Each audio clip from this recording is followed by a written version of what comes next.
Is this frequency in use? This is Kilo India 5 Delta Oscar Golf. My name is David, and this is 73 in the RGV. Welcome back, everyone. Welcome back.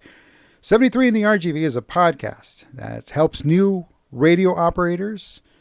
We talk about emergency preparedness, some technical education. Again, we're here really to build stronger communication communities in the Rio Grande Valley of Deep South Texas. Let's get started. So, when most people hear the words walkie-talkie, they think toys or camping trips, or maybe something from their childhood. But today's GMRS and FRS radios are far more capable than most people realize. Today, on this episode, we're talking about why GMRS and FRS are not your old school walkie-talkies and how they can compete, or how they complement, how they complement amateur radio, strengthen family preparedness, and help new operators build real communication skills. Again, this is KI5DOG, and this is 73 in the RGV. So what are GMRS, FRS, and MURS, or MURS? Well, simple. FRS stands for Family Radio Service. Family Radio Service. This is license-free. You don't need a license to operate FRS radios in the United States. They are easy to use, handheld radios, push-to-talk, and they're commonly sold in stores, the big box stores, and they're sold in blister packs. They're the clear plastic wrapping, and they are great for short-range communication. You're not going to talk miles and miles on this. No, really close-range, short-range stuff. That's fine. Camping trip, everybody's got one. The kids have one. They're out there playing with it. But GMRS, or General Mobile Radio Service, now that requires an FCC license. Okay, but hey, don't panic. They just want to know who's on these radios. And again, that's the license. There is no test required. GMRS does not require a test. You head on over to the fcc.gov website and you get license, and then you tell them you want to do a GMRS. You look it up. It's all there. Real simple. GMRS license, and you pay your fee, and off you go. Alrighty. Now, higher power is allowed. Higher than the FRS. Higher power is allowed. So you transmit a little bit further. And yes, you can legally use repeaters. They can set up repeaters. Now, folks, got to be careful with these repeaters.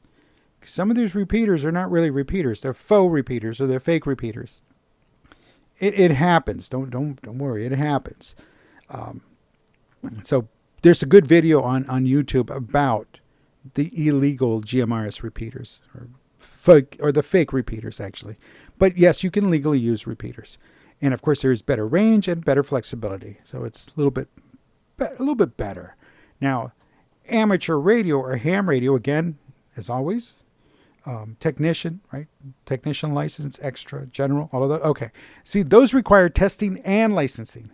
And of course, those give you much broader capabilities. You have more frequencies and more operating modes. And of course, they're great for emergency communications and experimentation. Now, I'm going to go back to the GMRS. You might find some businesses using it there as well. So business use is an option up there. But down below, typically, you're not going to find on the amateur radio business use. Now, MURS, MURS, okay. Now, that's license-free, lower power, and it's often overlooked because it is a little lower power. And it's useful for simple local communications. Real quick, real simple, easy to use. And again, you pick up, push the button, off you go. Now, and remember, FRS, GMRS, amateur radio, and MURS, these services are not competitors. They complement each other. There we go. That's where I was going. So these services are not competitors. They complement each other. So why is this not your childhood walkie-talkie? Why are these FRS, GMRSs? Well, the one common misconception is they're just toys because they come in blister packs. Well, okay, maybe some are even sold in the toy section, but they are not toys. They're not just toys. See, modern radios are far more capable. They have better antennas, better batteries, obviously better audio, and with the GMRS, repeater access. Another misconception is that they work 25 miles out of the box. 25 miles out of the box. Folks, I'm lucky if I can get 500 feet sometimes. All right, so again, be careful there. Be careful. No, you're going to get some distance on some of these, but don't always go with what it says on the box. Sure, maybe in some ideal conditions, someone was in a mountaintop and it was an open desert and 25 miles away there was another radio, then yes, maybe, just maybe, they got the 25 miles. So real world expectations are not 25 miles out of the box. Terrain matters, again. Mountaintop, open desert, buildings. So if you're in an urban setting or you're in town, buildings matter. And of course, antenna height matters. So the higher you can get your antenna, the better. But again, 25 miles out of the box usually is not the case. Privacy codes make conversations private. Okay, no, they don't. They are not encryption. Privacy codes do not encrypt anything. They just simply filter the audio. See, anyone on the same channel can still hear the transmission if they're on that privacy code. So no, there is no encryption. There's no sense of privacy here. Remember that. There is no sense of privacy. Don't feel like, oh, well, we have our radios and we paid, $30 for them and they have this privacy code. Well, that's what they're going to call them. But if someone else is on the same channel and the same frequency keyed in with the same code, then guess what? It's not. It's not. Now, I've used all of them. Back from when I was a kid, I used walkie-talkies. For work, we use some GMRS radios. I use GMRS now. We've had some FRSs. When the kids were small, we had some FRS radios. They liked them a lot. But again, lately, what we've been hearing on my side down here on the GMRS is neighbors talking to each other when we have power outages or severe storms. Because part of my neighborhood, it does flood. It does flood. So they're all talking to each other. So, what's the biggest lesson here of GMRS, FRS, and my experiences with them? Is that radio communication can be affordable and practical. They're not that expensive. But again, if you pay more, you're going to get a little bit better of a radio. But again, don't go breaking the bank, and definitely do not go buying something that you don't need because the neighbors have this radio or that radio. No. Again, don't need to impress them. You just need to talk to them. Alrighty. Now, so let's, how does GMRS and FRS complement ham radio? Well, simple. It's a great training ground for new hams because you can practice radio etiquette. You can learn simple simplex operations. You can understand how repeaters work. And of course, communication discipline, meaning don't talk over each other. And of course, sometimes when somebody puts a call out, anybody out there, that's all you hear is everybody talking over each other. Right? So it happens. But wait your turn. It'll happen, especially if you're new. Wait your turn. We know you're eager. You want to get on. I was guilty of that early on. Again, wait your turn. It'll come. Don't worry. They'll ask. Now, for family communications, it's a major advantage because your family may not be licensed hams. So GMRS can help bridge that communication gap. What do I mean? Well, you get that GMRS license. You get the GMRS. It covers you, your immediate family, and I think like one level out, like your in-laws. If you've got in-laws, one level out. So you, your kids, your wife, your spouse, your husband, whatever, and then like your in-laws. It's not bad. And it's a lot of fun because my son lives about 3 miles south of me, and I can hear him and he can hear me because we basically have kind of an open road between us. So that's kind of nice. So we don't have to be on the phone all the time. He'll just key up his mic and we're talking. So that's pretty cool. So it does help. It does bridge that communication gap. So it's pretty cool. So again, just remember, GMRS, while you get that license, it does cover everybody. Well, not everybody, but a good portion of your family. So how does this also apply with preparedness? Again, we're in that hurricane season, and if we get a hurricane, what's that going to do? Drop power, drop communications lines? Because again, I'm not too sure how long those generators at the cell towers last, but they don't last very long. Eventually, they will drop off if they don't get resupplied. That being said, GMRS radios, keep them charged, keep them up and running. They're great. They are great as tools to use during flooding or power outages or family travel caravans. We used a couple of these radios when we did a move. We did a move from where I'm at now to Austin, and we helped somebody, and we were like, there was like 4 cars, and okay, we're going to pull off here, or everybody's good. And again, we're off and running, not bad. Community events. Okay, these could be a little tricky, especially if the frequency is one that everybody normally uses on any given day and everybody knows about it. So again, watch it because you could have interference from the outside. Neighborhood communication or coordination, definitely a good tool, especially when weather or your neighborhood is, it doesn't hurt. Get to know your neighbors, or you don't have to talk to them at all except for when it's time to turn on the radio. Again, it doesn't take much. It doesn't take much. And trust me, they might look at you a little funny today, but when they find themselves that they can't even go outside because it's been raining nonstop and they need to talk to somebody because, hey, my backyard's looking like it's flooded. How do I let my neighbor know? Again, GMRS is a great tool.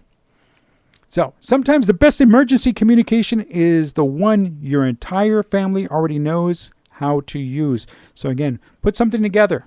Because again, those radios will fail. It's not a matter of if they'll fail, it's when will they fail. Okay, so let's talk about the equipment. Budget-friendly equipment. So they come in those bubble packs or blister packs, the clear, really hard plastic that you need, like those scissors that they used to cut off cast, right? That's what you need. So again, those are affordable. They're easy to find. Walmart, Lowe's has them. Home Depot has them. Any toy store, radio store, any communications, any electronic store is going to have any of those in the blister pack. The better handheld GMRS radios, well, they are improved performance. They have better antennas, and they have a longer battery life. Where do you find those? Again, Amazon, online. Walmart carries them online. Again, don't hesitate. Look for what works for you. Mobile GMRS radios, well, that means vehicle installation. There is increased power, better range, get that good antenna. And again, when I say good antenna, again, when it works, try it out. Don't spend an arm and a leg on an antenna, but don't get the one at the bottom of the barrel where the inside the house cannot hear you. You're on the driveway and you're calling inside the house and nobody hears you. That's a terrible antenna. So find what works for you. Base stations and home setups, again, have something ready to go. I have a portable one. I have the HT. I have a portable one as my base station, as my home setup, but it quickly moves into the car. Again, it's good for home preparedness, emergency preparedness, and neighbor communication. And make this part of your family's emergency kit. Have the radios, whether you have the blister pack ones or make sure you have extra batteries for those, charging cables, printed channel plans. Yes, printed channel plans.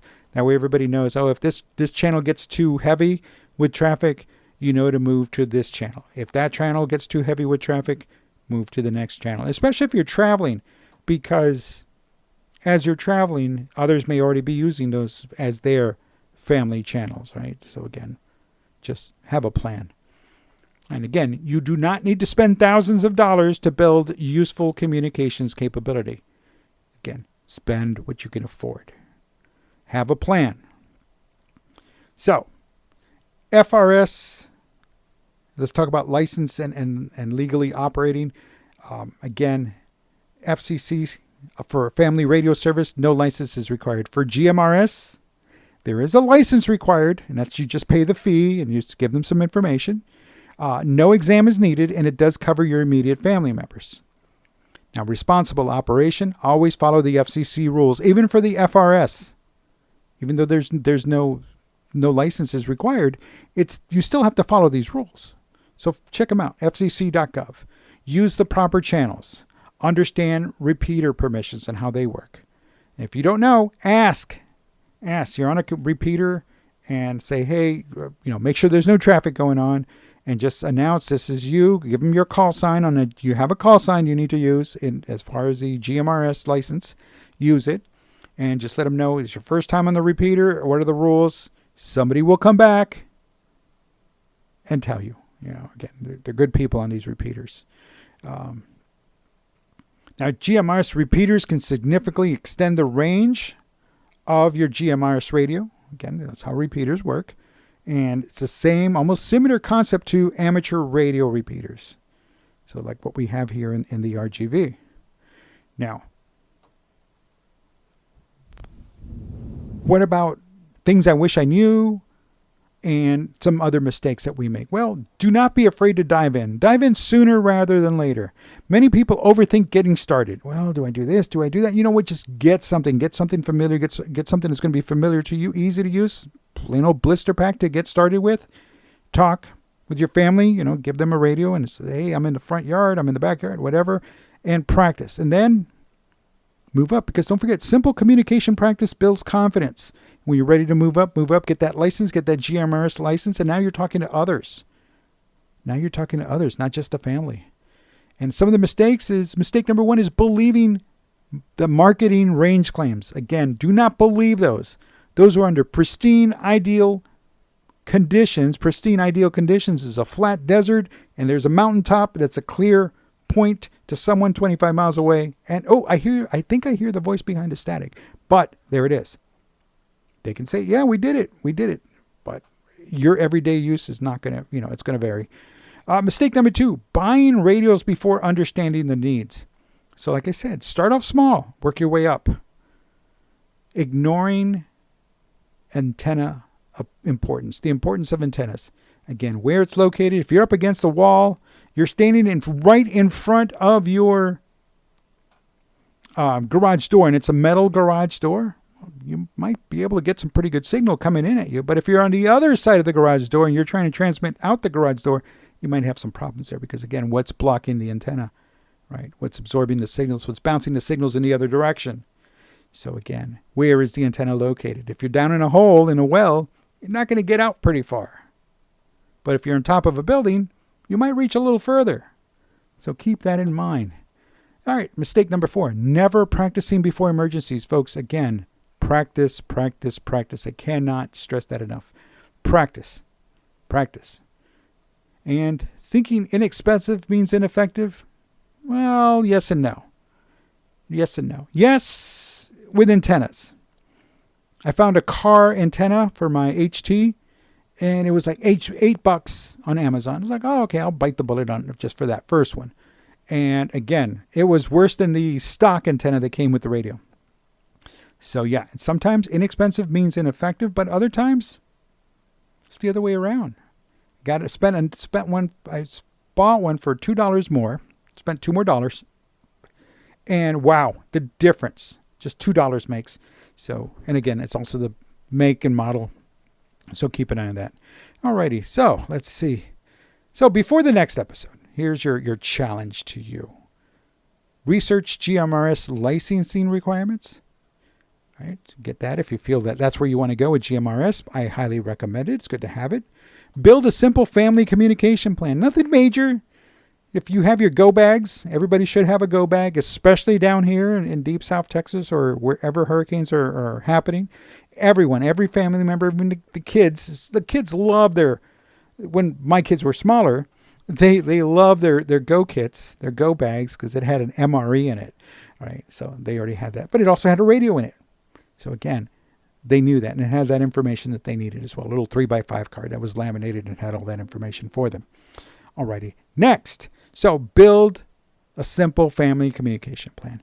Next, conduct a radio range test around your neighborhood. Yeah, that's easy to do. With GMRS, you really know, I can go 7 blocks down this street, but I can only go 2 blocks down that street, right? So again, know your limits, plot it out on a map. That way you know where your reach is. And then if your neighbors jump in also on that same bandwagon, you're good to go. And again, local repeater availability. Check that out. See how that works. Find that frequency. And if it's your first time, jump on it and say, hey, this is so-and-so. This is my call sign. And here's what I've got. Here's what I'm working with. Alrighty. So, folks, as always, I do invite you to reach out. Share your GMRS FRS experience. You can let me know at ki5dog@yahoo.com. That's ki5dog@yahoo.com. And let me know your GMRS FRS experiences. If you've got some preparedness communication tips, by all means, share them. And of course, as always, share future beginning radio topics. Anything you want to talk about or you feel like, hey, beginners need to know this. So include that in your email again. ki5dog@yahoo.com. As always, I'm going to have some links to the FCC GMRS licensing information, the FCC FRS information links, MyGMRS website, and the ARRL website. I'll have those links there. Also, I invite you to check out the setup tutorials on YouTube, as always. Check out the programming tutorials they have. Find the GMRS repeater directories online. And, of course, look for preparedness communication resources. So, let's wrap this up. GMRS and FRS are practical communications tools. It's not the walkie-talkies you grew up with anymore. They complement amateur radio well, and they help families and communities stay connected. So radio communication does not have to start with an expensive equipment or complicated systems. Sometimes it starts with a simple handheld radio and the willingness to learn. So remember that. Just be prepared, because hurricane season's here and we don't know what's coming down the line.